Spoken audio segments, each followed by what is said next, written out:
Hello friend. चलिए आज अरस्तू के बारे में पढ़ेंगे। अरिस्टोटल के बारे में। इनका टाइम पीरियड 384 ईसा पूर्व से 322 ईसा पूर्व के बीच में रहा और ये एक महत्वपूर्ण ग्रीक थिंकर थे। पहले से दूसरी चीज़ें प्लेटो के शिष्य रहे हैं। बहुत महत्वपूर्ण थिंकर होने वाले हैं, फादर ऑफ पॉलिटिकल साइंस। तो चलिए देखते हैं, अरस्तू का जीवन परिचय पढ़ते हैं। अरस्तू का जन्म मैसेडोनियाई तट प्रदेश की एक बस्ती स्टागिरा में 384 ईसा पूर्व में हुआ और वह अपनी उम्र के 18वें वर्ष तक वहीं रहा। उनके पिता निकोमाकस मैसेडोनिया के राजा एडमिटास तृतीय के दरबार में राजकीय चिकित्सक थे।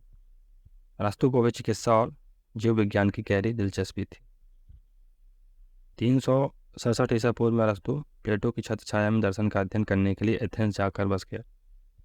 इन दिनों प्लेटो सिराक्यूज की यात्रा करने गया हुआ था, पर जब वह लौट कर आया तो अरस्तू उसका शिष्य बन गया और करीब 20 वर्षों तक उसकी अकेदमी का सदस्य बना रहा। पहले एक छात्र के रूप में और बाद में 348 ईसा पूर्व तक और शिक्षक के रूप में प्लेटो की अकेदमी में कार्य करता रहा। 347 ईसा पूर्व में प्लेटो की मृत्यु हो गई और अकेदमी का निर्देशन उसके भतीजे स्यूसिप्स के हाथों में आ गया। उसी समय अरस्तू ने एथेंस छोड़ दिया और वह एशिया माइनर के एक नगर अर्सोनियस के निरंकुश शासक हर्मियास के पास रहने लगा, जो पहले अरस्तू का शिष्य रहा था। एशिया माइनर में अरस्तू की दिलचस्पी प्राकृतिक विज्ञानों में होने लगी। उसकी मुलाकात एक पुराने मित्र और सक्रिय राजनीतिक हिप्पियस से हुई, जिनकी भतीजी पैथियास ने उन्हें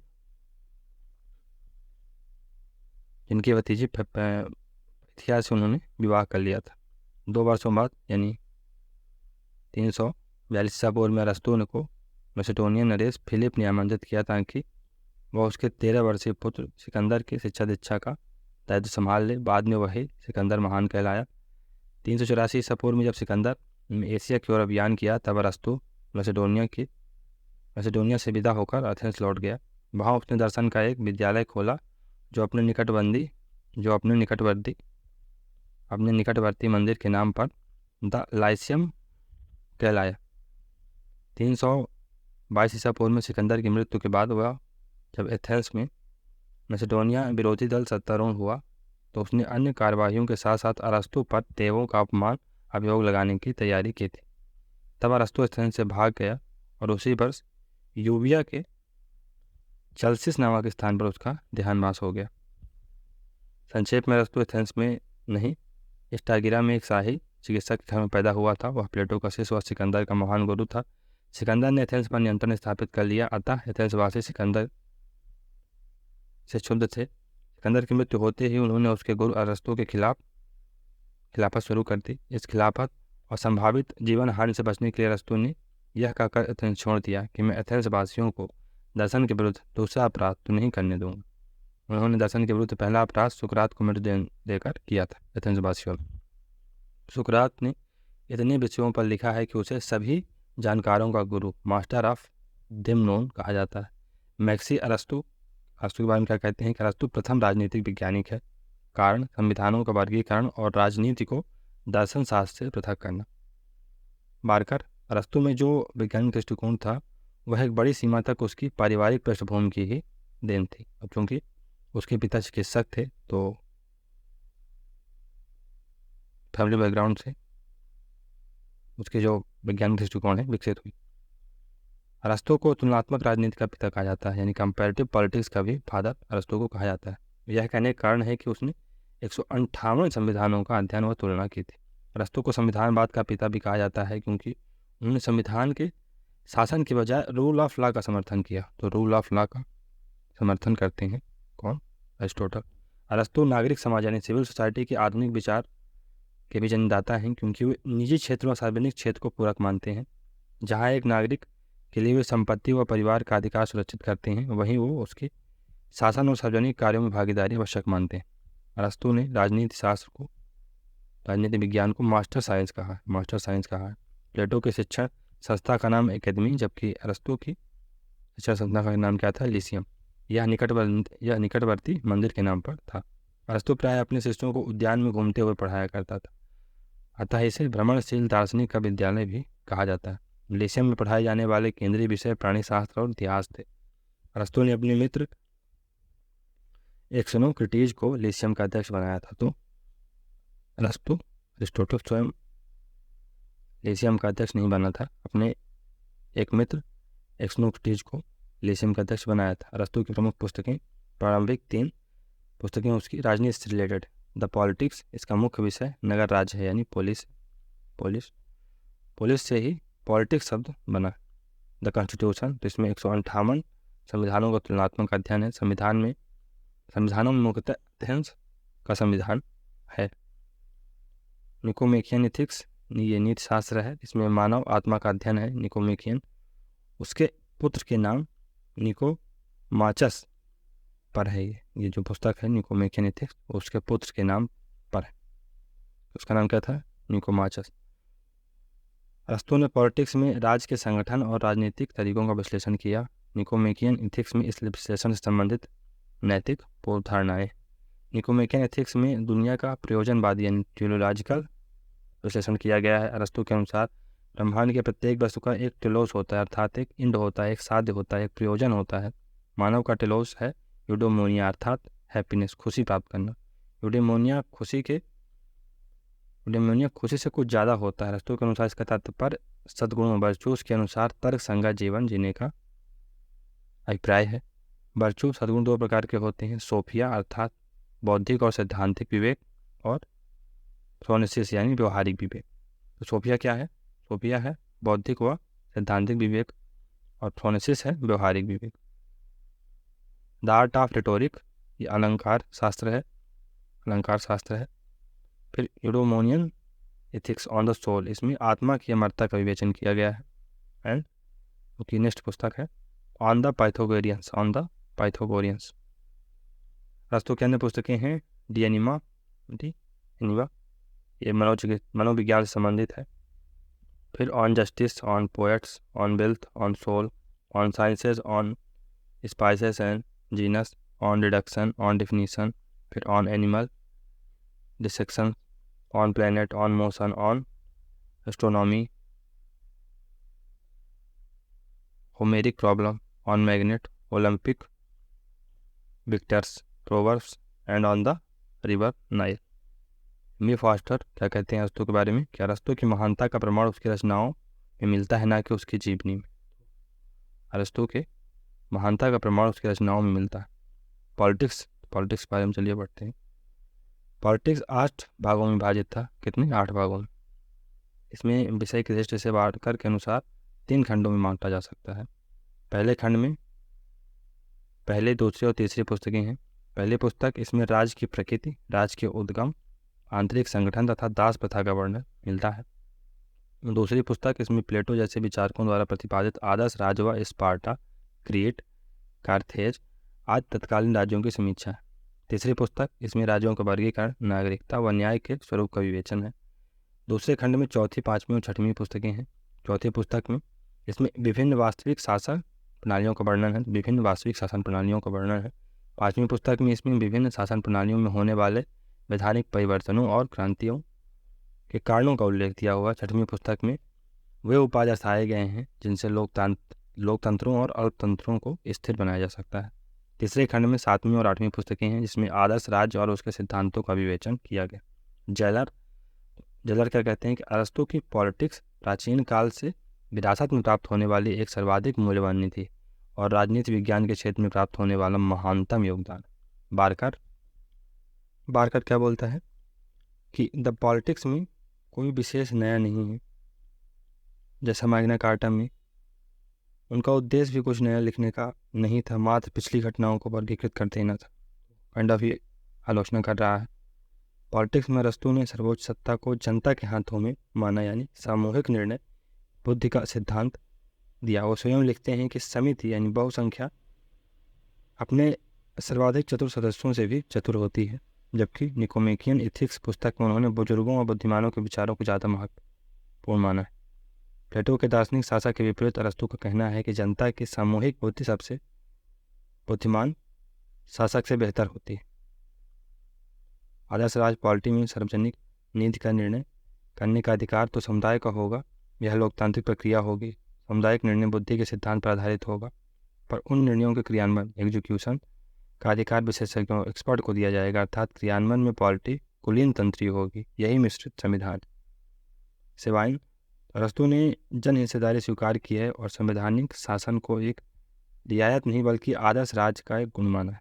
एम बी फॉस्टर ने पॉलिटिक्स के संदर्भ में लिखा है कि यह राज्य मर्मज्ञों यानी स्टेटमैन के लिए एक मार्गदर्शिका है, जिसमें यूनानी राज्यों के सामूहिक राजनीतिक अनुभव में से मानव बुद्धिमत्ता छान कर भर दी गई। Professor Sabine history of political theory 1937 में लिखते हैं कि अरस्तु आदर्श राज्य पर पुस्तक नहीं लिखता बल्कि राज्य के आदर्शों पर पुस्तक लिखता। सेवाइन क्या कहते हैं कि अरस्तु आदर्श राज्य पर पुस्तक नहीं लिखता बल्कि राज्यों के आदर्शों पर पुस्तक लिखता।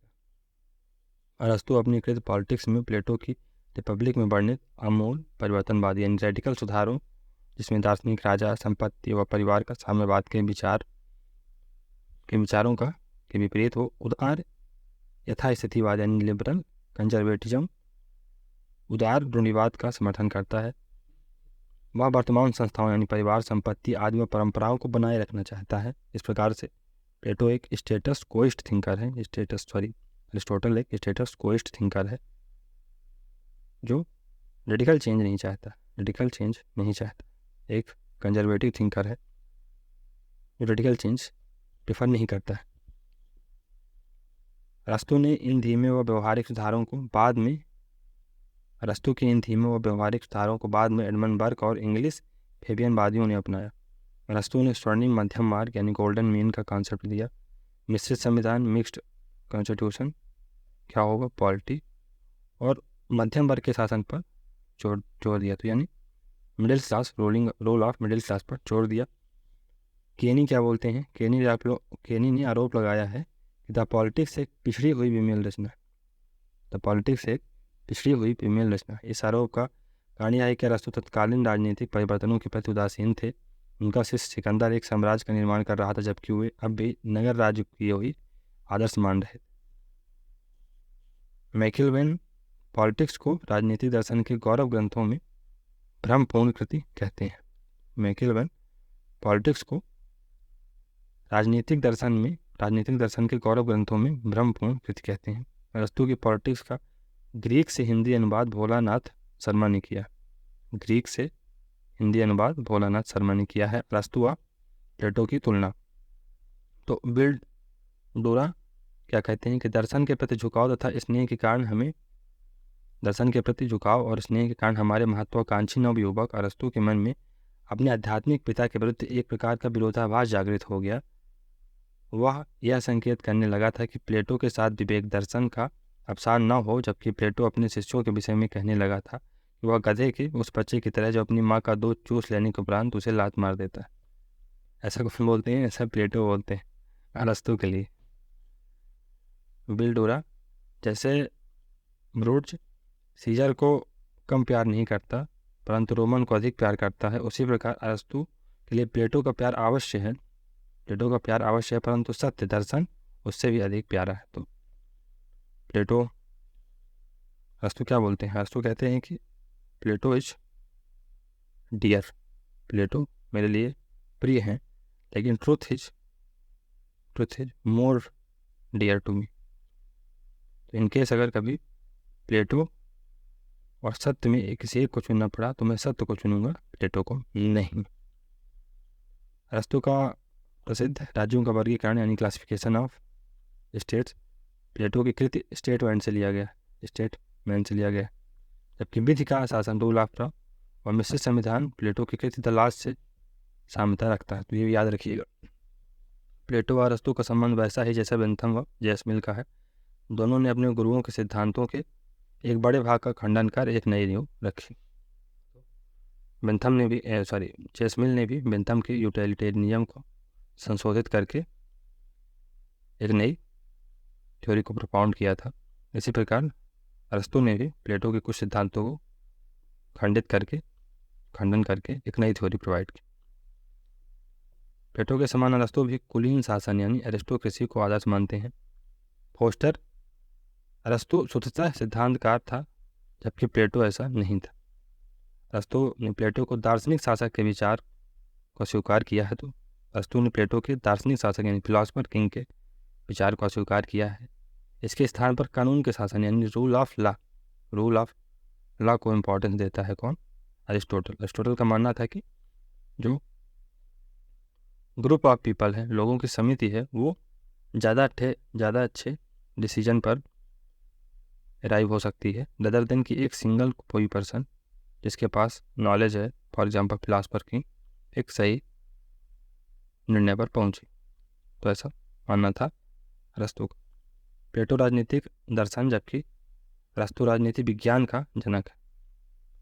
प्लेटो राजनीतिक आदर्शवादी, जबकि अरस्तु राजनीतिक यथार्थवादी है। प्लेटो निगमात्मक यानी डिडक्टिव पद्धति, अरस्तु अज्ञानात्मक पद्धति यानी इंडक्टिव पद्धति का प्रयोग करता है। इंडक्टिव पद्धति में स्पेसिफिक से जनरल की तरफ जाते हैं। फॉर एग्जांपल, कोई सेव गिरा, एक सेव को एक घटना घटी, दूसरी घटना घटी, तीसरी घटना घटी, आप फिर ये कंक्लूजन निकाल लेंगे कि चीज़ें ऊपर से नीचे की तरफ आती हैं। ये है इंडक्टिव मेथड। इंडक्टिव मेथड क्या है कि इसमें पहले से ही चीज़ों को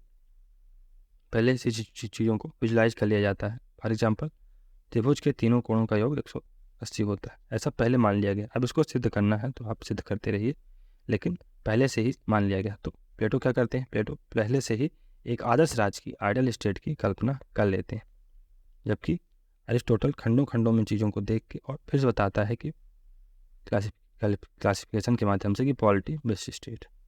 158 प्रकार के संविधानों का अध्ययन करने के बाद फिर वो पॉलिटी को बेस्ट बताता है। तो ये है डिडक्टिव और इंडक्टिव मेथड में अंतर। ए टेलर, अरस्तु हर स्थल पर प्लेटोवादी है और अपने दर्शन के इसी प्लेटोनिक तत्व के कारण वह मनुष्य मात्र के मस्तिष्क पर अपनी पकड़ बनाए हुए। ए टेलर क्या कहते हैं कि अरस्तु हर स्थान पर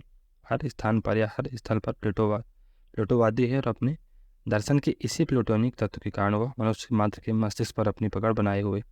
मैक्सी, प्लेटो ऐसे अतिमानव की खोज में है जो आदर्श राज्य की सृष्टि करे। अरस्तु ऐसे प्रविज्ञान यानी सुपर साइंस की खोज करना चाहता है जो राज्य को अच्छे से अच्छा बना सके।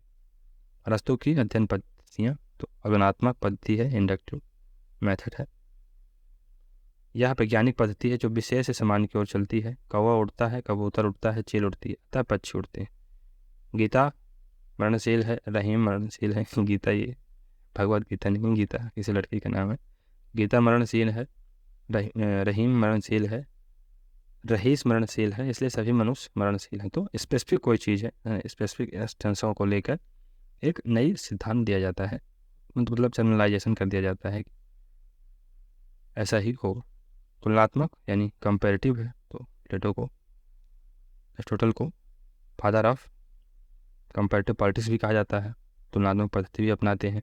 कहाँ? क्लासिफिकेशन ऑफ कॉन्स्टिट्यूशन में। विश्लेषणात्मक है और अवलोकनात्मक है, यानी ऑब्जर्वेशन पर बेस्ड है इनकी तकनीक। और विश्लेषणात्मक एनालिटिकल। ऐतिहासिक है, हिस्टोरिकल भी है। तो क्रांति का वर्णन व संविधानों का चक्र इतिहास के आधार पर विवेचित किया। द्वंद्वात्मक है, यानी डायलेक्टिकल भी है। सदस्यवादी है, यानी एनोलॉजिकल भी है, एनोलॉजी के माध्यम से चीज़ें की जाती हैं। स्वउद्देशात्मक है, यानी टेलियोलॉजिकल है। तो मानव दो चीज़ों से बना है, मैटर द्रव्य यानी शरीर, ये गति एवं परिणाम का आधार है, ये गति एवं परिणाम का आधार है। और फॉर्म यानी स्वरूप आत्मा को प्लेटो प्रत्यय यानी आइडिया कहता है, जबकि अरस्तु स्वरूप फॉर्म कहते हैं। जब प्लेटो आत्मा के बारे में चर्चा करेंगे तो उसको आइडिया कहेंगे, जब अरस्तु बात करेंगे तो उसको फॉर्म देंगे। तो थ्योरी ऑफ आइडिया कौन देता है? प्लेटो, थ्योरी ऑफ आइडिया, जबकि अरिस्टोटल थ्योरी ऑफ फॉर्म्स को देते हैं। गति व परिणाम के 4 कारण हैं। तो किसी भी चीज़ के 4 कारण होते हैं। कोई भी चीज़ का एक टिलोज होता है, कोई भी चीज़ का पर्पज होता है। फॉर एग्जांपल, मटेरियल कॉज, तो उपादान या भौतिक कारण होता है, पदार्थ जिससे बना है। तो फॉर एग्जांपल, संगमरमर की मूर्ति है और मानव। संगमरमर का पत्थर है, ये एक मटेरियल कॉज है ना, पत्थर है जिससे कोई चीज़ बनी हुई है। संगमरमर का पत्थर एक मटेरियल कॉज है। फिर निमित्त कारण यानी एफिशिएंट कॉज, निर्माता कौन है? मूर्तिकार। तो मूर्तिकार एफिशिएंट कॉज हो गया, जो उसको बनाता है, निर्माता है। गति व परिणाम का कारण, यह गति उत्पन्न करता है। क्यों? संगमरमर अपने आप में कुछ नहीं है, केवल मटेरियल कॉज है, लेकिन मूर्तिकर्ता इसमें गति और परिणाम पैदा करता है, उसमें गति उत्पन्न करता है। कौन? मूर्तिकार। फिर औपचारिक रूप यानी फॉर्मल काज, तो वस्तु का विस्तार है, यानी अब मूर्तिकार के मस्तिष्क में प्रतिमा का स्वरूप निर्धारित करना। तो अब मूर्तिकार देखेगा कि हमको चीज़ें किस प्रकार बनानी है। अब मुझे भगवान की मूर्ति बनानी है या शैतान की मूर्ति बनानी है, क्या बनाना है, ये मूर्तिकार विजुलाइज करेगा। तो ये फॉर्मल काज होगा। और फाइनल काज यानी अंतिम लक्ष्य। तो लक्ष्य या उद्देश्य, तो प्रतिमा बनाने का लक्ष्य या उद्देश्य, अगर उसने भगवान की मूर्ति बनाई है वो अंतिम काज हो जाएगा, शैतान की बनाई है तो वो अंतिम काज हो जाएगा। तो इस प्रकार इसको देखा जा सकता है। जैसे मानो माँ का रच, फिर पिता का वीर, तो ये मटेरियल काज हो गया। पिता का वीर ये एफिशिएंट काज हो गया। और प्राणी का स्वरूप ये फॉर्मल काज हो गया। और जन्म का लक्ष्य ये फाइनल काज हो गया, फाइनल पर्पज हो गया, फाइनल टिलोज हो गया। ये ज्ञान के 3 श्रेणियाँ हैं, 3 कैटेगरीज ऑफ नॉलेज। अरस्तू के अनुसार सभी प्रकार के ज्ञान उपयुक्त चतुस्तरीय कारण सिद्धांत के अनुसार खोजने चाहिए। अरस्तू के अनुसार सभी प्रकार के ज्ञान उपयुक्त चतुस्तरीय कारण सिद्धांत के अनुसार खोजे जाने चाहिए। अरस्तू ने ज्ञान की और मानव गतिविधियों की 3 श्रेणियाँ प्रकार बताए हैं: सैद्धांतिक, उत्पादक और व्यवहारिक। पहला है थ्योरी थिंकिंग, ये सैद्धांतिक ज्ञान है। तो इसमें सिद्धांत निर्माण आता है, इसमें साध्य यानी लक्ष्य के बारे में सोचा जाता है, साधन की, संसार की उत्पत्ति का कारण खोजना, तर्क के आधार पर अंतिम सत्य का पता लगाना। सैद्धांतिक ज्ञान में 3 विषयों का ज्ञान आता है। पहला है दर्शन यानी धर्मशास्त्र या ईश्वर मीमांसा यानी थियोलॉजी का ज्ञान। दूसरा है गणित यानी मैथ का या मैथमेटिक्स का। और तीसरा है भौतिक विज्ञान यानी फिजिक्स का। इन्हें अरस्तू फर्स्ट फिलॉसफी कहता है, जो मध्य युग में मेटाफिजिक्स कहलाई। मेटाफिजिक्स में study of something which is beyond this world, तो परलोक का अध्ययन, इस लोक के बाहर की चीज़ों का जब अध्ययन किया जाता है तो उसे मेटाफिजिक्स कहा जाता है। अरस्तू के शब्दों में प्रथम दर्शन जिसकी वह विवेचना करता है वह है बीइंग क्वा बीइंग, यानी बीइंग क्वा बीइंग। इस प्रकार इसमें वह सब सम्मिलित है जिसे आज की अथवा मध्य युग की शब्दावली में थियोलॉजी कहा जाता था। एक प्रथम दर्शन के रूप में संसार की उत्पत्ति का पहला कारण ढूंढने वाला दर्शन साइंस ऑफ गॉड कहा जा सकता है। फिर है प्योसिस या प्रोडक्टिव या मेकिंग, तो उत्पादन ज्ञान होता है प्योसिस। इसमें ज्ञान का निर्माण किया जाता है अलंकार शास्त्र यानी रिटोरिक और साहित्य पोएटिक्स, तो इसमें कविता, उपन्यास, ड्रामा का ज्ञान इसमें आता है। अलंकार शास्त्र या रिटोरिक में वाक कला, भाषण कला और तर्क कला का अध्ययन किया जाता है। एक अच्छा वक्ता अपने श्रोताओं को प्रभावित करने के लिए तीन अलग अलग क्षेत्रों का ज्ञान रखता है। ये क्षेत्र हैं लोगोस, इथोस और पैथोस। इन तीनों अलंकरणी त्रिकोण यानी रिटोरिकल ट्रायंगल, इन तीनों को रिटोरिकल ट्रायंगल कहा जाता है, अलंकरणी त्रिकोण कहा जाता है। लोगोस, तो लोगोस ये रीजन होता है किसी भी चीज़ का, तो आप रीजन से लोगों को अपने ऊपर विश्वास दिला सकते हैं या अपनी बातों से लोगों को मंत्रमुग्ध कर सकते हैं, आप रीजन दे दीजिए। दूसरा पैथोस यानी वैल्यूज बिलीफ्स की बात करिए, तो इसमें भावनात्मक अपील होती है, भावना के आधार पर जब आप अपील करते हैं तो ये पैथोस होता है। जब लोगोस इन तर्क के आधार पर श्रोताओं से तार्किक अपील आप करते हैं तर्क के आधार पर, तो ये लोगोस होता है। और इथोस यानी क्रेडिबिलिटी, तो इथोस में वक्ता की विश्वसनीयता के आधार पर अपील की जाती है। प्राक्सिस क्या है? प्रैक्टिकल नॉलेज है, ये प्रैक्टिकल व्यवहारिक ज्ञान है, प्रैक्टिकल यानी डूइंग। इस सिद्धांत में, इस ज्ञान में सिद्धांत या साध्य को व्यवहार में ढाला जाता है। Putting something into practice, putting something into practice is और प्रैक्टिस इज ऑल अबाउट। सिद्धांतिक ज्ञान को कार्य रूप दिया जाता है। इसमें नीति शास्त्र व राजनीति शास्त्र आती है। अरस्तू राजनीति में सैनिक विज्ञान, अर्थशास्त्र व औषधि विज्ञान शामिल करता है। प्रैक्टिस का ज्ञान ही सर्वोच्च विज्ञान है, क्योंकि ज्ञान के लिए नहीं बल्कि व्यवहार में ढालने के लिए होता है। प्रैक्टिस की इसी थ्योरी की अनुपालना कार्ल मार्क्स करता है। कार्ल मार्क्स अपनी प्रसिद्ध कृति थीसिस ऑन फायरबाख में लिखता है कि दार्शनिकों ने केवल संसार की व्याख्या की है, जबकि आवश्यकता है इसे बदलने की। तो philosopher till now only have interpreted this word, the thing is you have to change the word. Practice सर्वोच्च ज्ञान है। क्यों? क्योंकि जब आप कोई चीज़ प्रैक्टिस में लेते हैं, ऐसा कहा जाता है कि 1000 चीज़ें कहने से अच्छा है कि आप एक कोई एक्शन कर दीजिए। एक्शन ज़्यादा इंपॉर्टेंट होता है 1000 चीज़ें कहने के बनस्पत। प्रैक्टिस सर्वोच्च ज्ञान होता है। इसलिए अरस्तु राजनीति विज्ञान को परम विज्ञान, मास्टर साइंस कहता है, क्योंकि राजनीति शास्त्र प्रैक्टिस पर बेस्ड है, प्रैक्टिकल नॉलेज पर बेस्ड है। जब हम प्रैक्टिस करते हैं, पुटिंग समथिंग इनटू प्रैक्टिस, तो सर्वोच्च ज्ञान हो जाता है। और राजनीति विज्ञान को अरस्तु इसी कारण परम शास्त्रीय, परम विज्ञानी, मास्टर साइंस कहता है। जहाँ अन्य ज्ञान विज्ञान मनुष्य के राजनीतिक जीवन को संवारने के साधन मात्र हैं, वहीं राजनीति शास्त्र, पॉलिटिक्स, उसके परम साथ अल्टीमेट एंड को निर्धारित करता है। नैतिकता और राजनीति, जो अरस्तु के अनुसार व्यवहारिक विज्ञान के केंद्र, नैतिकता और राजनीति अरस्तु के अनुसार व्यवहारिक विज्ञान के केंद्र। एक्शन, पहले तो थ्योरी होगी, थ्योरी से आप एक्शन करेंगे और फिर इसका रिफ्लेक्शन होगा। तो प्रैक्टिस या प्रैक्टिकल नॉलेज थ्योरी होती है, थ्योरी को एक्शन में लाते हैं आप, एक्शन का रिफ्लेक्शन होगा, ये प्रक्रिया चलती रहेगी। इस प्रकार प्रैक्टिस या प्रैक्टिकल नॉलेज आपको प्राप्त होगा। अरस्तु से पूर्व यूनानी परंपरा सारा ज्ञान दर्शन फिलॉसफी में ही समाहित मानती थी, पर अरस्तु ने ज्ञान विज्ञान का वर्गीकरण कर राजनीति को दर्शन से मुक्त कर उसे स्वयं विषय बना दिया। राजनीतिक सद्गुण का विज्ञान, इसी कारणता यानी कॉजेशन और ज्ञान नॉलेज के सांचे में अरस्तु राजनीति का परीक्षण करता है। उसकी यह मानता है कि वह एक स्वामित्व की कला है। तो टोटल मानता है कि यह एक स्वामित्व की कला है। साध्यों का श्रेणी तंत्र, हायरार्की ऑफ एंड्स, सभी विषयों के पश्चोपान में राजनीति सर्वोच्च है, सर्वोच्च साध्य।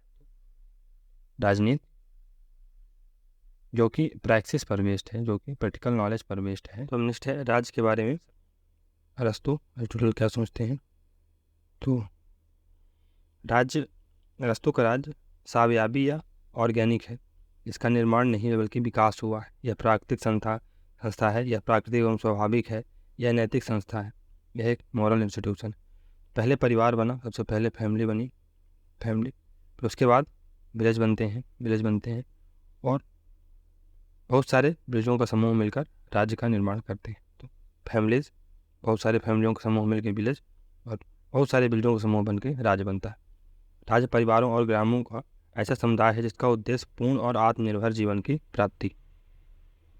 और राज्य सेल्फ सफिशिएंट एंटिटी होती है, सेल्फ सफिशिएंट एंटिटी होती है। फैमिली में हमारी मटेरियल और साइकोलॉजिकल नीड पूरी हो जाती है, लेकिन इसके अलावा बहुत सारी ऐसी नीड्स होती हैं जो हमारी फैमिली में नहीं पूरी हो पाती हैं। तो विलेज हमारी बहुत सारी ज़रूरतों को पूरा करता है, लेकिन विलेज सारी ज़रूरतों को पूरा नहीं कर पाता है। लेकिन स्टेट एक सेल्फ सफिशिएंट एंटिटी होती है और यहाँ हमारी सारी जो ज़रूरतें हैं पूरी हो जाती हैं। आत्मनिर्भरता चरम लक्ष्य भी है और परम कल्याण भी है। पॉलिसी इतना बड़ा होना चाहिए कि वह आत्मनिर्भरता की गारंटी दे सके तथा इतना छोटा होना चाहिए कि सुशासन को सुनिश्चित कर सके। अरस्तु के आदर्श राज्य पर प्लेटो के साथ साथ फेलियस ऑफ चेल्सिडैम एवं हिप्पोडेम्स ऑफ मिल्टेस के विचारों का गहरा प्रभाव रहा। मनुष्य एक सामाजिक प्राणी है, राजनीतिक प्राणी है। तो man is a social animal. जो समाज या राज्य से बाहर रहता है वह या तो पशु है या देवता। तो one who can live without state, one who can live without state is either god और beast, he can never be man. राज्य एक स्वाभाविक संस्था है, यानी एक नेचुरल इंस्टीट्यूशन है, क्योंकि परिवार व ग्राम जिनसे राज्य बना है वो भी स्वाभाविक है। परिवार और ग्राम जिनसे राज्य बना हुआ है, जिनका समूह है, एसोसिएशन है, वो भी तो स्वाभाविक है, वो भी तो नेचुरल है। राज्य का अस्तित्व जीवन के लिए है, लेकिन राज्य अच्छे जीवन के लिए बना हुआ है। तो state exist for the sake of life but continuous for the sake of good life. राज्य मनुष्य का पूर्वगामी है, तो state is prior to man. इसका कारण यह है कि संपूर्ण अंश से पूर्व आता है। पहले बॉडी आती है पूरा, उसके बाद अंग डेवलपमेंट होता है। पहले संपूर्ण बॉडी आती है, फिर उसके बाद अंगों का डेवलपमेंट होता है। तो संपूर्ण अंग से पहले आता है। पॉलिश स्वाभाविक है, इसलिए व्यक्ति से पहले कालक्रम क्रोनोलॉजिकल ऑर्डर में यानी हिस्टोरिकली देखा जाए तो ऐसा नहीं है, बल्कि ये टियोलॉजिकल यानी कारणता के कारण ऐसा है। इसका कारण यह है कि होल संपूर्ण आत्मनिर्भर होता है, अतः राज आत्मनिर्भर है, इसलिए व्यक्ति उस पर निर्भर अंग कारणता या उद्देश्य परकता। टियोलॉजिकल का तात्पर्य है कि विकास की दिशा पूर्व निर्धारित उद्देश्य की ओर होती है। प्रत्येक वस्तु व्यक्ति संस्था का उद्देश्य होता है अपने सर्वोच्च साध की ओर अग्रसित होना। मानव का सर्वोच्च आदर्श है राज, इसलिए सर्वोच्च स्वरूप राज पहले आता है। राज एक पूर्व आत्मनिर्भर संगठन है, यानी यह व्यक्ति पर नहीं, व्यक्ति इस पर निर्भर है, यानी स्टेट इंडिविजुअल पर निर्भर नहीं, बल्कि इंडिविजुअल स्टेट पर निर्भर। अरस्तु के राज की परिभाषा तो राज साहचर्यों का साहचर्य यानी एसोसिएशन ऑफ एसोसिएशन है, यानी सुप्रीम एसोसिएशन। फिर पॉलिटिक्स के तीसरे खंड में राज को एसोसिएशन ऑफ फ्री मैन, स्वतंत्र लोगों का साहचर्य कहा गया है। राज को इतना महत्वपूर्ण बनाने का कारण ही इसका अध्ययन करने वाले राजनीति विज्ञान को अरस्तु मास्टर साइंस कहते हैं। अरस्तु का राज्य कानूनी राज्य है, वह व्यक्ति नहीं कानूनों से शासित होता है। तो रूल ऑफ लॉ से शासित होता है अरस्तु का राज्य। प्लेटो राज्य को 3 वर्गों में बांटता है, संरक्षक यानी गार्जियन, सैनिक और उत्पादक, जबकि अरस्तु 6 वर्गों में बांटता है, कृषक, शिल्पी, योद्धा, संपत्तिशाली, पुरोहित और शासक। पॉलिटिक्स में अरस्तु नगर राज्य के निम्न प्रयोजन बताता है। पहला, पॉलिस मनुष्य की नैतिक एवं आर्थिक आवश्यकताएं पूरी करता है। ये दोनों आवश्यकताएं एक दूसरे से संबंधित व आत्मनिर्भर होती हैं। पॉलिस मनुष्य को शिक्षा एजुकेशन उपलब्ध करवाता है, शिक्षा से ही व्यक्ति पूर्ण होता है। अरस्तु के अनुसार मनुष्य जब पूर्ण परफेक्ट हो जाता है तो वह सभी प्राणियों में श्रेष्ठ होता है, लेकिन जब वह कानून व न्याय से अलग हो जाता है तो वह सबसे बुरा होता है।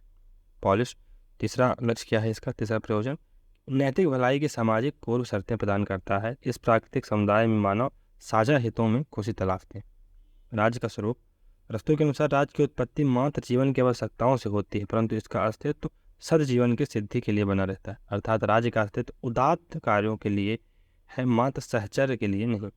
सोफिस्ट तो राज्य को पिंजड़ा मानते हैं, जो सुविचारित आविष्कार है जिसे मनुष्य के ऊपर थोपा गया, जबकि प्लेटो और अरस्तु उसे मनुष्य की सहज प्रवृत्तियों की अभिव्यक्ति मानते हैं। अर्थात यह पिंजड़ा नहीं नीड़ की तरह। मनुष्य चूंकि आत्मनिर्भर नहीं है, अतः वह थोड़ी बहुत आत्मनिर्भर संस्था परिवार बनाता है, फिर पूर्ण आत्मनिर्भर संस्था राज्य पैदा होती है। मनुष्य पशुओं से केवल इसलिए श्रेष्ठ है क्योंकि उसके पास बुद्धि व तर्क की क्षमता होती है। इस तर्कशीलता का विकास राजनीतिक क्रियाकलापों में होता है। इन राजनीतिक क्रियाकलापों से राज्य बनता है। अरस्तु के अनुसार राजनीतिक जीवन की 2 शर्तें हैं, पॉलिटिकल लाइफ की 2 शर्तें हैं। पहला, मनुष्य राज्य के जिन नियमों से शासित होता है उनके बारे में तर्क करे, और शासक भी अपने आदेशों को तर्क के आधार पर उचित सिद्ध करे। प्रजा को मनाया जाए, ना कि डराया जाए। कंसेंट से रूल किया जाए, ना कि फियर से रूल किया जाए। राज्य का प्रमुख ध्येय क्या होता है? मनुष्यों को सच्चरित या सद्गुणी बनाना। राज्य अन्य सब सहचर्यों एसोसिएशन का साध्य है, इंड है, क्योंकि यह उन्हें पूर्ण जीवन में पूर्ण आत्मनिर्भरता क्योंकि यह उन्हें अपूर्ण जीवन से पूर्ण आत्मनिर्भरता की ओर ले जाता है। तो राज्य अन्य सभी एसोसिएशन से महत्वपूर्ण है, सुप्रीम है, या उनका साध्य है, इंड है, क्योंकि यह उन्हें अपूर्ण जीवन से पूर्ण आत्मनिर्भरता की ओर ले जाता है। सेबाइन के अनुसार अरस्तु का आदर्श राज्य सदैव प्लेटो का दूसरा अच्छा राज्य है। तो Aristotle's best state is Plato's second best state. Aristotle का बेस्ट स्टेट क्या है? पॉलिटी। अरिस्टोटल का बेस्ट स्टेट क्या है? रोल ऑफ फिलोसफर की। बाद में प्लेटो लॉज में अपने उपादर्श राज्य का वर्णन करता है, स्टेटमेंट। अरस्तु के राज्य संबंधी विचारों का सारांश। पहला है राज्य का उद्भव, सोफिस्टों व सामाजिक समझौतावादियों के विपरीत अरस्तु राज्य को कृत्रिम नहीं प्राकृतिक संस्था मानता है। पहले परिवार बना, फिर ग्राम बना, फिर राज्य बना।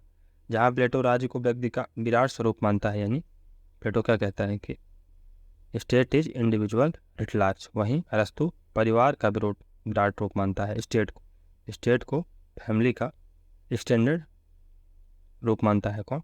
अरिस्टोटल। राज्य एक स्वाभाविक संस्था है, नेचुरल इंस्टीट्यूशन है, नेचुरल एसोसिएशन है। अरस्तु राज्य को एक कानूनिया अर्थात ऐसा समुदाय मानता है जिसके बिना जीवन संभव नहीं है। राज्य सर्वोच्च समुदाय है, सुप्रीम एसोसिएशन है। The state is not merely an association of association, ये सहचर्यों का सहचर्य नहीं है बल्कि सुप्रीम सहचर्य है या सुप्रीम एसोसिएशन। राज्य व्यक्ति से पहले, state is prior to individual.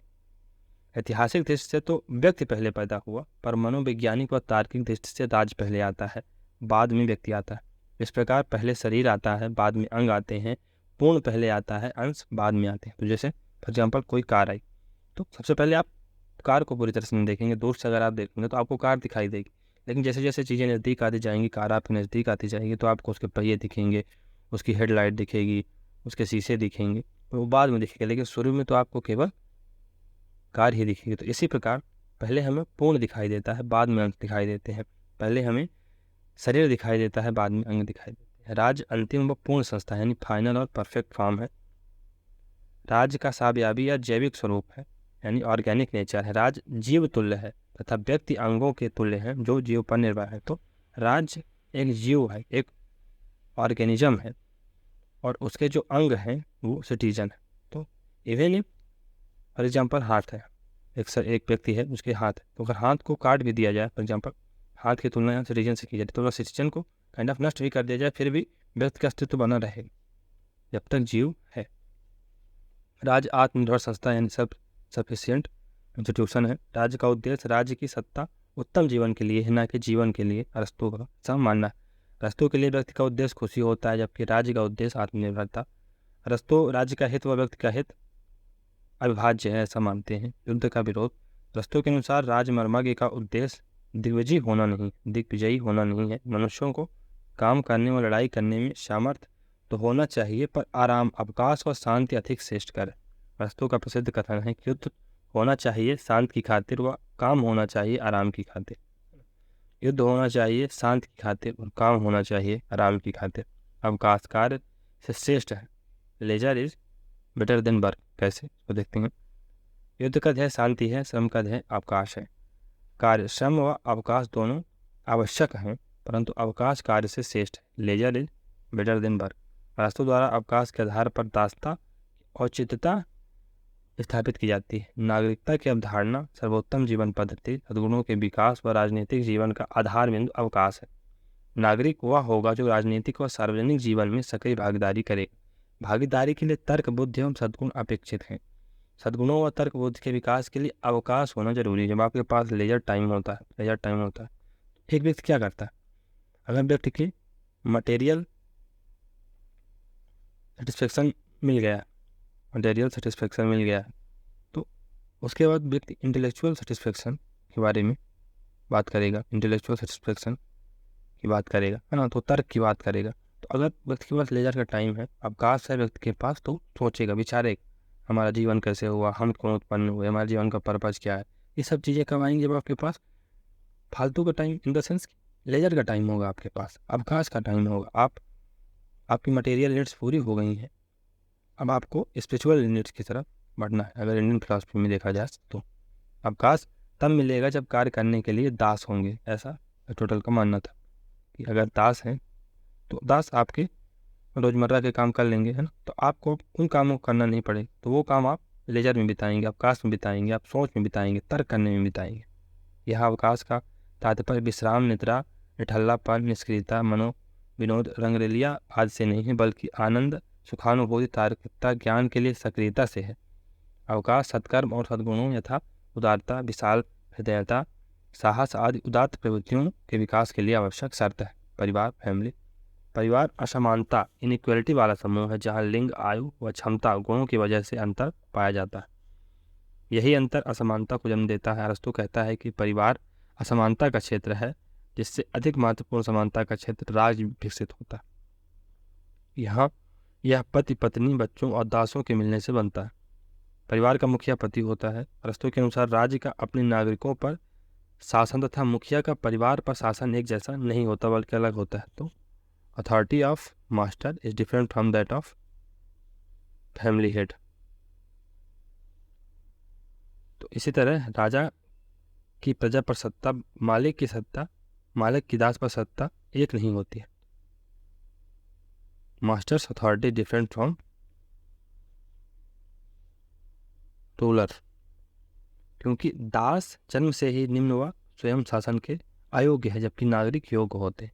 अरस्तु पुरुष नारी को वैधानिक निर्देश दे सकता है किंतु उस पर निरंकुश शासन नहीं कर सकता। स्वर्णिम मध्यमान का नियम है, रूल ऑफ गोल्डन मीन। तो इथिक्स में अरस्तु ने औसत के तर्क गोल्डन मीन की विस्तृत चर्चा की है। चूंकि अरस्तु अनुभववादी यानी ऑब्जर्वेशनलिस्ट था, एम्पिरिकल था, व्यवहारवादी था, प्रैक्टिकल था, अतः उसने अतियों का विरोध किया है। अतः उसने अतियों नहीं बल्कि मध्यमान का नियम अपनाया। इसे औसत का तर्क भी कहा जाता है। और इसके पहले बुद्धा ने भी ये सिद्धांत दिया था मध्यम मार्ग का। मध्यम वर्ग के शासन में दो आदर्श निहित हैं, समानता और सहमति। राज वह अच्छा होता है जहाँ अमीर व गरीब की बजाय मध्यम वर्ग के लोग ज़्यादा होते हैं, फिर वहाँ क्रांति नहीं होगी। शासन व्यवस्था भी पॉलिटी अच्छी है क्योंकि इसमें सभी व्यवस्थाओं के गुण होते हैं। अरस्तु ने मिश्रित संविधान व मध्यम वर्ग के शासन पर जोर दिया। प्रोफेसर बीपी वर्मा क्या कहते हैं कि अरस्तु लोकतंत्र से समानता और संता के आदर्शों को ग्रहण करता है और धनिक तंत्र से जन्म और धन से प्राप्त लोगों होने वाले गुणों को। तो प्रोफेसर बीपी वर्मा क्या कहते हैं कि अरस्तु लोकतंत्र से समानता और संता के आदर्शों को ग्रहण करता है और धनिक तंत्र से जन्म और धन से प्राप्त होने वाले गुणों को। नेक्स्ट है स्लेवरी, दास प्रथा के बारे में अरिस्टोटल के क्या विचार हैं। अरस्तु दास प्रथा का कट्टर समर्थक था, सपोर्टर था, स्टॉन्च सपोर्टर। अरस्तु ने पॉलिटिक्स की प्रथम पुस्तक में दास प्रथा का वर्णन किया है। अरस्तु प्राकृतिक असमानता का समर्थक था, अर्थात दास समाज नहीं बल्कि प्रकृति प्रदत्त है। प्राकृतिक असमानता का समर्थक था, अर्थात दासता समाज नहीं बल्कि प्रकृति प्रदत्त है, नेचुरली गिवन है, नेचुरल इंस्टीट्यूशन है। इसलिए वह दासों और स्त्रियों को निम्न श्रेणी का मानता था। उसके अनुसार कुछ लोग शासन करने योग्य तो कुछ शासित होने के लिए जन्म लेते। दास विवेक शून्य बुद्धिहीन लोग होते हैं जिनमें शारीरिक बल होता है जबकि मालिक में बुद्धि बल होता है। तो दासों में शारीरिक बल होता है, मालिक में बौद्धिक बल होता है। दास प्रथा से दास व मालिक दोनों को फायदा होता है। दास को श्रेष्ठ स्थितियाँ मिलती हैं जबकि मालिक को अवकाश। अरस्तु जो कोई भी स्वभाव से अपना नहीं बल्कि दूसरे का है वह दास, जो कोई भी स्वभाव से अपना नहीं बल्कि दूसरे का है वह दास। दासता का सिद्धांत दो मान्यताओं पर आधारित है। पहला, गुणों में अंतर। मालिक में बुद्धि व बल एवं तर्क बुद्धि होती है, मालिक में बुद्धि बल और तर्क बुद्धि होती है, जबकि दास में शारीरिक बल होता है, वह तर्क बुद्धि का अभाव होता है। समाज का श्रेष्ठीकरण, हायरार्किकल स्ट्रक्चर ऑफ सोसाइटी। सभी वर्ग समान नहीं होंगे। अरस्तु का विश्वास था कि दासता अस्थायी है, जब काम करने वाली मशीनें व औजार आ जाएंगे तब वह समाप्त हो जाएगी। अरस्तु के यह विचार कि दासों के साथ मानवीय व्यवहार किया जाए, सद्गुण विकास होने पर उसे दासता से मुक्त कर दिया जाए, रॉस नामक विचारक ने क्रांतिकारी बताया। कार्ल पॉपर अरस्तु के दासता संबंधी विचारों को रूढ़िवादी व प्रतिक्रियावादी मानते हैं। कार्ल पॉपर के अनुसार अरस्तु के विचार सचमुच प्रतिक्रियावादी हैं। उन्हें बार बार इस सिद्धांत का विरोध करना पड़ता है कि कोई भी व्यक्ति प्रकृति से जन्म से दास नहीं होता। इसके अलावा वे स्वयं एथेंस के जनतंत्र में दासता विरोधी रुझानों को इंगित करते हैं। अरस्तु ने स्पष्ट किया है कि दास कार्य का उपकरण है, न कि उत्पादन का उपकरण। इसका तात्पर्य है कि दास घरेलू दास होता है, न कि कारखाने का दास। वह उतना ही उत्पादन करता है जितना गृहस्थी में आवश्यक, क्योंकि गृहस्थी का अस्तित्व कार्य के लिए होता है, उत्पादन के लिए नहीं। उत्पादन के लिए तो फैक्ट्री का मजदूर होता है, जिसे कार्ल मार्क्स सर्वहारा कहता है। अरस्तु से पहले होमर ने दासता का समर्थन किया था। होमर पर सोफिस्ट विचारक दासता के विरोधी थे। वे उसे प्राकृतिक नहीं बल्कि सामाजिक व परंपरागत मानते थे। अरस्तु दास की स्थिति स्वामी व पशु से भिन्न है। विवेक न होने के कारण स्वामी से भिन्न है और विवेक को समझ सकने के कारण पशु से भिन्न। दासता के प्रकार तो एक नेचुरल स्लेवरी होती है, स्वाभाविक दासता, मंदबुद्धि अकुशल अयोग्य लोग स्वाभाविक रूप से दास होते हैं। और वैधानिक दासता यानी लीगल स्लेवरी तो युद्धबंदी प्रिजनर्स ऑफ वार, कानूनी और वैधानिक दास। स्वामी केवल दास का ही स्वामी नहीं बल्कि दास केवल स्वामी का ही दास है। स्वामी केवल दास का ही स्वामी नहीं जबकि दास केवल स्वामी का ही दास है, अरिस्टो का ऐसा मानना। पारिवारिक संपत्ति दो प्रकार की होती है, सजीव यानी एनिमेट, फॉर एग्जाम्पल दास या पशु, और निर्जीव अनएनिमेट, मकान खेत अचल संपत्ति आदि। इस प्रकार दास सजीव संपत्ति है। अरस्तु दास प्रथा का नैतिक, दास को सद्गुण, स्वामी को अवकाश मिलता है, वह भौतिक उत्पादन में सहायक दो आधारों पर समर्थन करता है। अरस्तु के अनुसार हेलेनिक यूनानी अपने आप को हेलेनिक कहते थे, कुछ श्रेष्ठता की वजह से गुलाम नहीं बनाया जा सकता। विधि का शासन यानी रूल ऑफ लॉ, विधि के शासन का सर्वप्रथम वर्णन अरस्तु ने किया, हालांकि इसको जोड़ा डायसी से जाता है क्योंकि डायसी द्वारा इसका बेहतरीन तरीके से स्पष्टीकरण किया गया। अरस्तु कानून का शासन एक व्यक्ति के शासन से बेहतर होता है, ऐसा अरस्तु का मानना था। इस प्रकार वह कानून की संप्रभुता का समर्थक है, न कि व्यक्ति की संप्रभुता। जहाँ प्लेटो व्यक्ति दार्शनिक राजा के शासन को महत्व देता है, वहीं अरस्तु रूल ऑफ लॉ को सर्वोच्च स्थान देता है। यह संवैधानिक शासन व जन हिस्सेदारी का समर्थक था। रूल ऑफ लॉ के कारण ही अरस्तु को संविधानवाद का पिता कहा जाता है। रूल ऑफ लॉ के विचार हमें प्लेटो की कृति द लॉज में मिलते हैं। प्लेटो दार्शनिक राजा के रूप में व्यक्ति का शासन सर्वोत्तम मानता है। इसके विपरीत अरस्तु कानून की सर्वोच्चता स्वीकार करता है। अरस्तु ने स्वयं लिखा है कि जो कानून को शासन करने देता है वह ईश्वर और तर्क शक्ति को शासन करने देता है, परंतु जो मनुष्य को शासन करने देता है वह एक तरह से पशु को शासन करने देता है, क्योंकि लालसा एक हिंसक पशु है और राग द्वेष मनुष्य के मन को नष्ट कर देते हैं, चाहे वो मनुष्य जाति के शिरोमणि ही क्यों ना हो। कानून तर्क बुद्धि का द्योतक है जो किसी लालसा से विचलित नहीं होता है। कानून आवेगहीन विवेक है, यानी लाइज डिस्पैशनेट रीजन या लाइज रीजन विदाउट पैशन, यानी आवेगहीन कानून, आवेगहीन विवेक। सत्ता चाहे एक व्यक्ति के पास हो, कई या बहुसंख्यक के पास हो, उसका प्रयोग कानून के अनुसार होना चाहिए। संपत्ति संबंधी विचार। संपत्ति वितरण के 4 प्रकार हैं। पहला व्यक्तिगत अधिकार व व्यक्तिगत उपयोग, सबसे खतरनाक होता है ये। आप व्यक्तिगत अधिकार रखें और व्यक्तिगत उपयोग करें। सार्वजनिक अधिकार और सार्वजनिक प्रयोग, तो ये व्यवहारिक नहीं है। फॉर एग्जाम्पल जो कॉमन्स की भूमि होती हैं, फॉर एग्जाम्पल गांव में कुछ ऐसी ज़मीन होती है जहाँ पर सभी लोग खेतों मतलब होता है, जहाँ पर सभी लोग पशुओं को चरा सकते हैं और उसका उपयोग कर सकते हैं, तो ये चीज़ें बहुत ज़्यादा सफल नहीं होती हैं, व्यवहारिक, क्योंकि जो चीज़ सबकी होती है वो किसी की नहीं होती है, तो उसका जो हाल होता है खस्ता हो जाता है। सार्वजनिक अधिकार और व्यक्तिगत प्रयोग समाजवाद के तुल्य है। ये सार्वजनिक अधिकार रहे और व्यक्तिगत उपयोग रहे, समाजवाद के तुल्य है। व्यक्तिगत अधिकार सार्वजनिक प्रयोग, इंडिविजुअल ओनरशिप रहे लेकिन इसका उपयोग सार्वजनिक, तो ट्रस्टीशिप का कॉन्सेप्ट यही है कि इंडिविजुअल है लेकिन उपयोग दूसरों की भलाई के लिए भी अपनी संपत्ति का उपयोग किया जाता है। अरस्तु इससे ज़्यादा व्यवहारिक और लाभदायक बताता है। इस प्रकार अरस्तु संपत्ति के अधिकार को हानि पहुंचाने के बगैर धन पर अंकुश लगाता है। तो इस प्रकार अरस्तु संपत्ति के अधिकार को हानि पहुंचाए बगैर धन पर अंकुश लगाता है। जहाँ प्लेटो शासक पर के लिए संपत्ति का साम्यवाद लागू करता है, वहीं अरस्तु संपत्ति को उदात्त गुणों के विकास के लिए आवश्यक मानता है तथा प्लेटो का विरोध कर। बहुत अधिक संपत्ति एकत्र करना उसी प्रकार गलती होगी जैसे बहुत भारी हथौड़ा बनाना। बहुत अधिक संपत्ति एकत्र करना उसी प्रकार गलती होगी जैसे बहुत भारी हथौड़ा बनाना, अरस्तु ऐसा कहता है। अरस्तु संपत्ति के संबंध में क्षमता या योग्यता का सिद्धांत देता है, यानी इंटाइटलमेंट थ्योरी ऑफ जस्टिस देता है।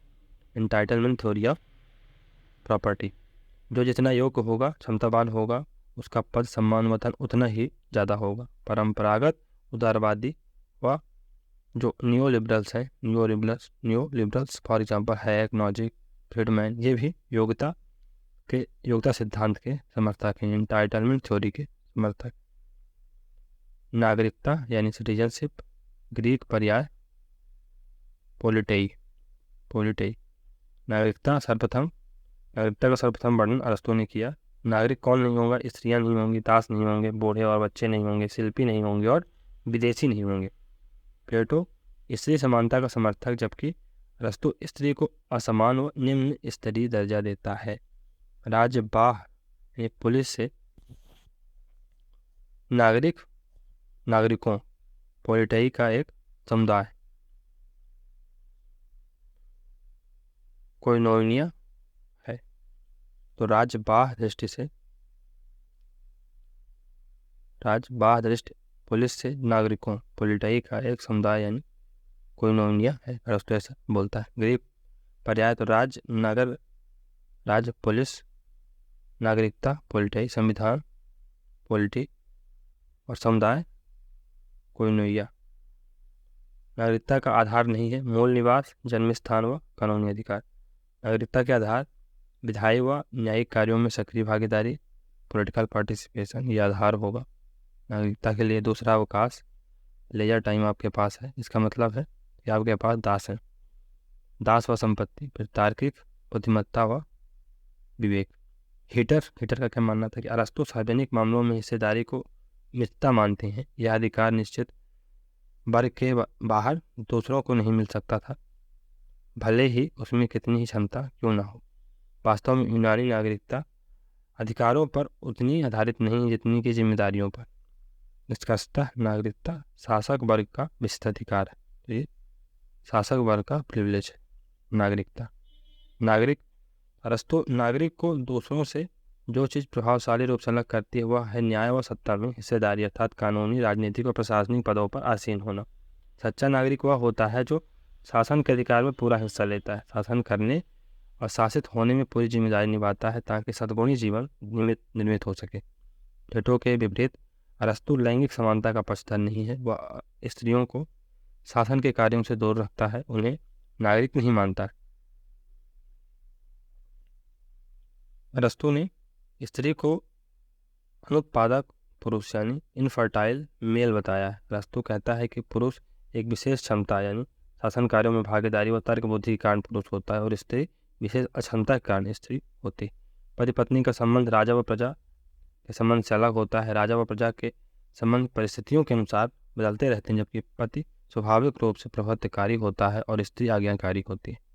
स्त्री के संबंध में ऐसे प्राकृतिक असमानता के विचार रूसो ने भी अपनी पुस्तक एमिली में वर्णित किए हैं। रूसो भी स्त्री को दोयम दर्जा देता है। यूनानी नागरिकता कर्तव्यों और जिम्मेवारियों पर आधारित है, न कि अधिकारों पर। दास, स्त्रियां, बूढ़े बच्चे व अन्य देशी ही नहीं बल्कि व्यापारी, किसान व मिस्त्री, शिल्पी भी नागरिक नहीं होंगे, क्योंकि अवकाश सद्गुणों के विकास के लिए आवश्यक है और राजनीतिक कार्यों के संपादन के लिए भी। किसान व शिल्पी के पास अवकाश नहीं होता।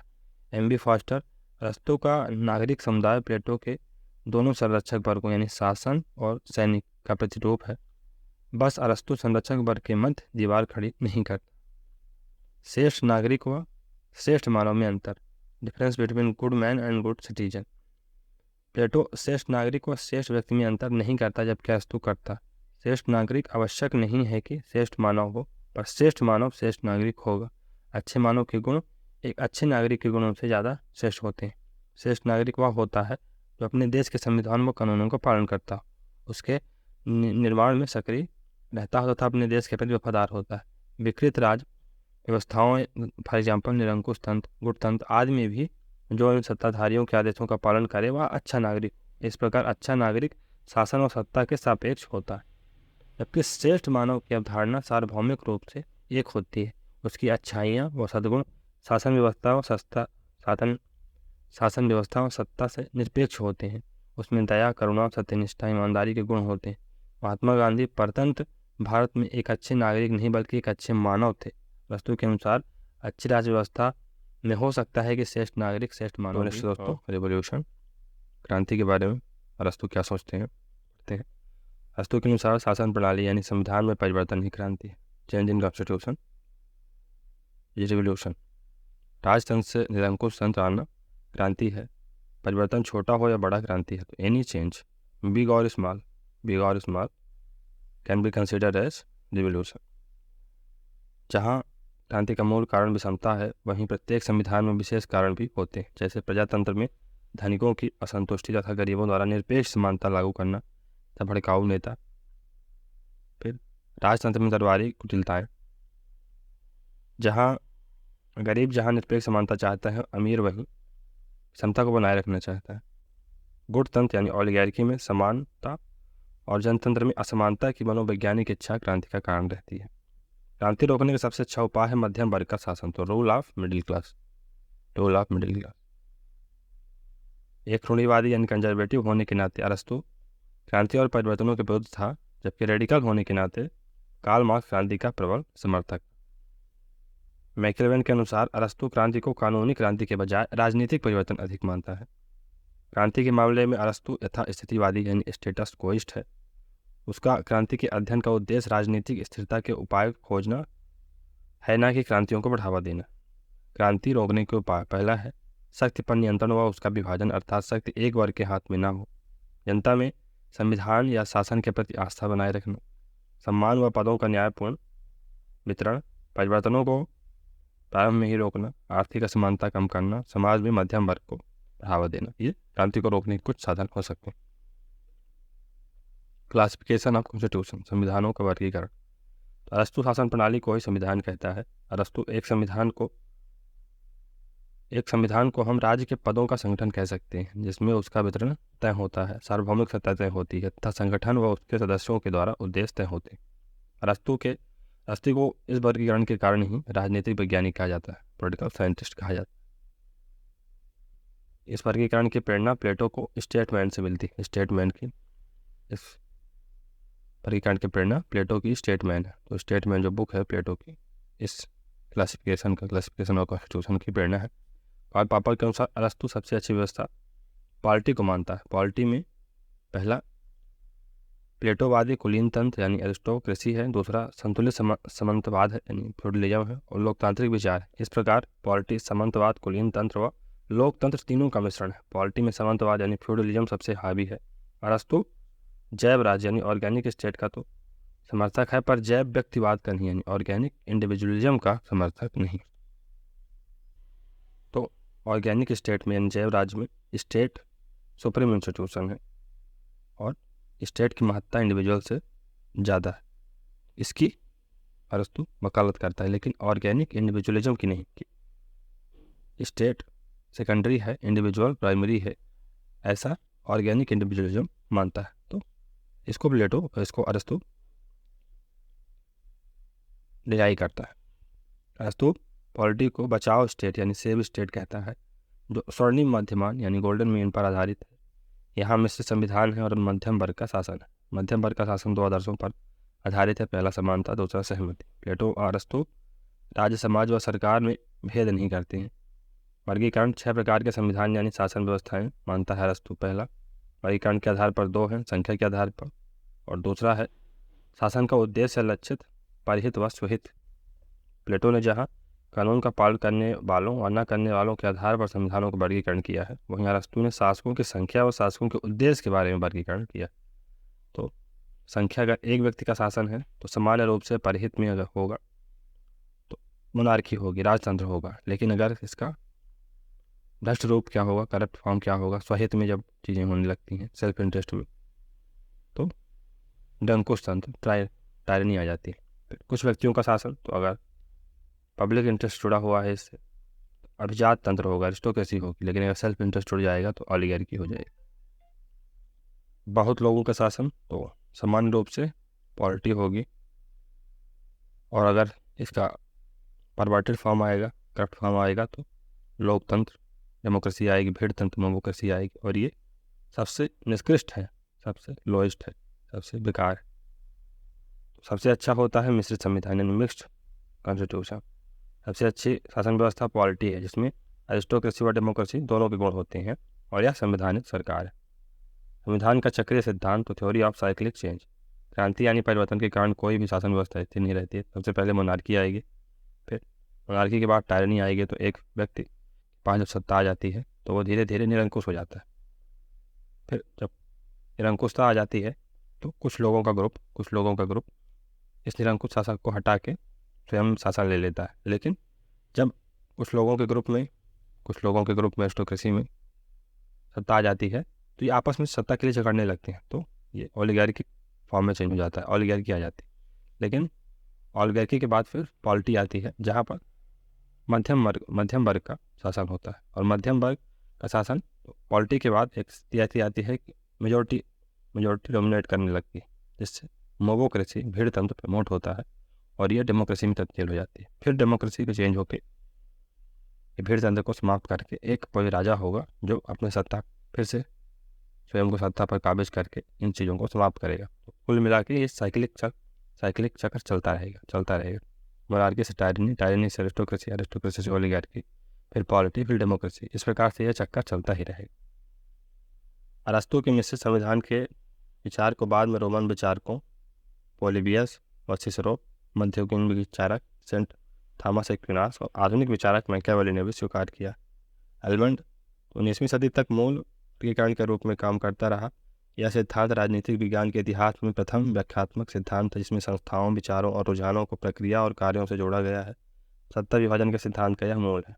जस्टिस के बारे में क्या सोचते हैं एरिस्टोटल? तो अरस्तु एथिक्स में 2 प्रकार के न्याय बताता है। पहला समान न्याय, जनरल जस्टिस। प्लेटो वाला यानी आंतरिक न्याय, यह पूर्ण न्याय है जो संपूर्ण नैतिक सद्गुणों की अभिव्यक्ति है या ज़्यादा व्यापक।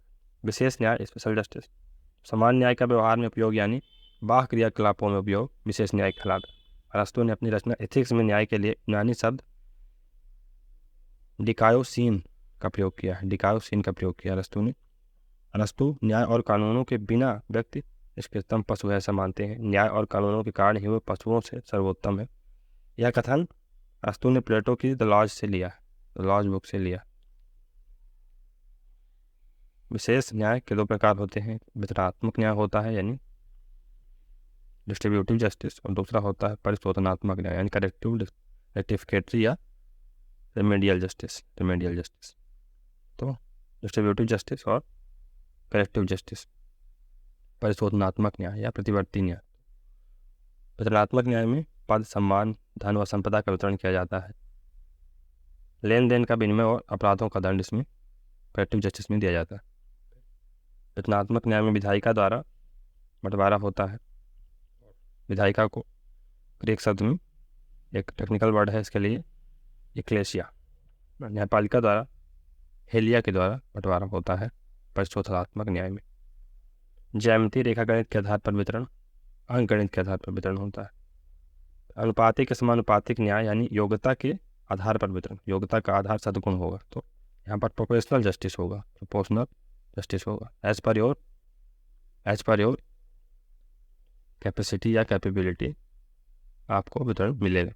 आपके पास पद और धन, संपदा, सम्मान का आपकी एलिजिबिलिटी के हिसाब से वितरण किया जाएगा। इसमें पीड़ित पक्ष की क्षतिपूर्ति बिना भेदभाव के सबके साथ समान बर्ताव इसमें किया जाता है करेक्टिव जस्टिस में। प्लेटो के न्याय में कर्तव्यों पर, अरस्तु के न्याय में अधिकारों पर बल दिया गया है। वितरणवादी न्याय का अर्थ है संविधान की भावना के अनुरूप विभिन्न वर्गों के योगदान के अनुसार पद, इनाम, सम्मान व पदों का बंटवारा करना। धन, इनाम, सम्मान व पदों का बंटवारा करना। ओलिगार्की में यानी गुटतंत्र में योगदान का तात्पर्य है धन व संपत्ति, जबकि कुलीन तंत्र में और पॉलिटी में सद्गुण महत्वपूर्ण होते हैं। यह न्याय योग्यता सिद्धांत यानी इंटाइटलमेंट थ्योरी पर बेस्ड है। परिशोधनात्मक यानी दानात्मक न्याय, तो यह समझौते और आपराधिक कार्यों अर्थात दीवानी और फौजदारी मामलों से संबंधित है। इसमें सभी व्यक्तियों के साथ समान व्यवहार किया जाता है, चाहे वह सद्गुणी हो या असद्गुणी। अरस्तु का मानना था कि अन्याय तब पैदा होता है जब समानों के साथ असमान और असमानों के साथ समान व्यवहार होता है। Equals are treated unequally and unequals are treated equally, तब अन्याय पैदा होता है, इनजस्टिस पैदा होता है। अरस्तु दोनों प्रकार के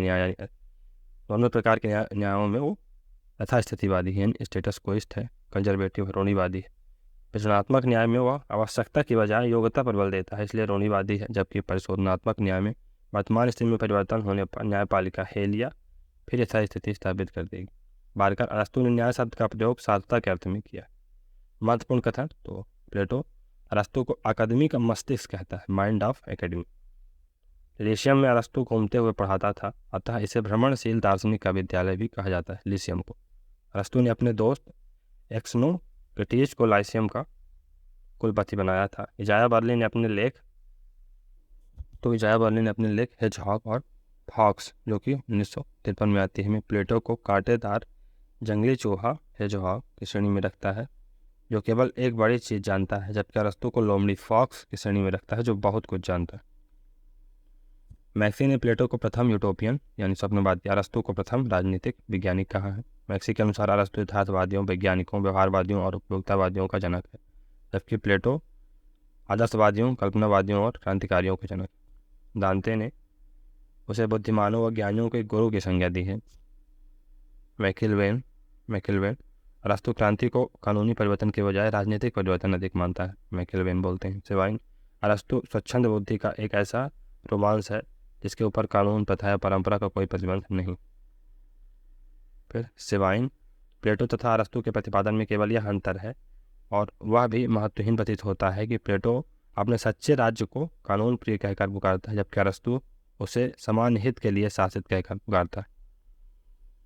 हमेल्स्टाइन क्या बोलते हैं कि भावी पीढ़ी को अरस्तु की कदाचित सबसे महत्वपूर्ण देन संवैधानिक राज्य के कानून के शासन की धारणा।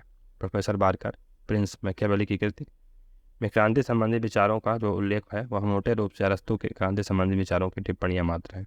डनिंग राजनीतिक सिद्धांत के इतिहास में अरस्तु का सर्वश्रेष्ठ महत्व इस बात में है कि उसे राजनीतिक शास्त्र को स्वतंत्र विज्ञान का दर्जा प्रदान किया। कैटलिन समग्र रूप में विचार किए जाने पर संसार में ऐसी बहुत कम पुस्तकें हैं जिनका पॉलिटिक्स के समान व्यापक प्रभाव रहा। निष्कर्ष अरस्तु का प्रभाव प्लेटो से ज़्यादा है। मध्ययुगीन ईसाई परंपरा के विचारक थॉमस एक्विनास व एलिगिएरे दांते उनसे प्रभावित है। मैकियावेली ने मिश्रित संविधानों संबंधी विचार उनसे ग्रहण किए हैं, किससे? अरिस्टोटल से। जेम्स हेरिंगटन राजनीति के उनके आर्थिक विश्लेषण से प्रभावित है। मॉन्टेस्क्यू 1689 से 1755